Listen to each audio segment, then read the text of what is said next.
This is Matt, and this will be a video on how to batch convert multiple HEIC images to JPEG. So I call them HEIC images. They are HEIC images.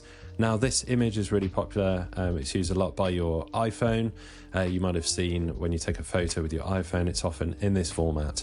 It's quite a weird format and quite a big file size. So you might want your images converted to JPEG or PNG format. So let's show you how to do it in JPEG format. So we are going to convert multiple HEIC to JPEG. So I use iHeart IMG. You can find the URL here on the screen. I will of course put it in the video description, so you can just click that and wind up here. So you will now click the blue button for select images.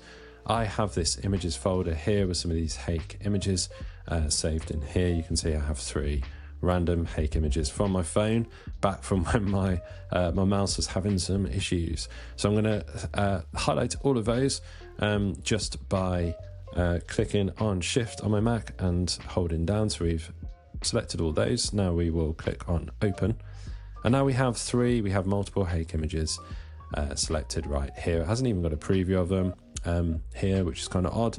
But we will now convert to JPEG. So we click this blue button, convert to JPEG. And just like that, iHeart or I love IMG, whichever you prefer, will do its magic within seconds.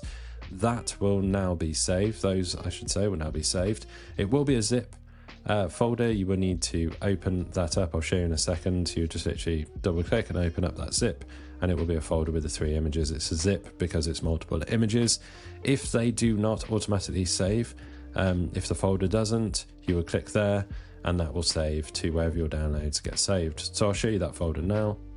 Okay, I have now opened up that zip and it has a folder here, a converted folder, as you can see.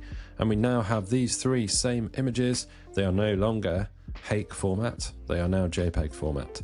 JPG, you can see right here, and they're still in good file size and good quality. So hopefully you found this video on how to convert from HEIC to a JPEG useful. If you have, drop this video a like and subscribe to the channel for more videos just like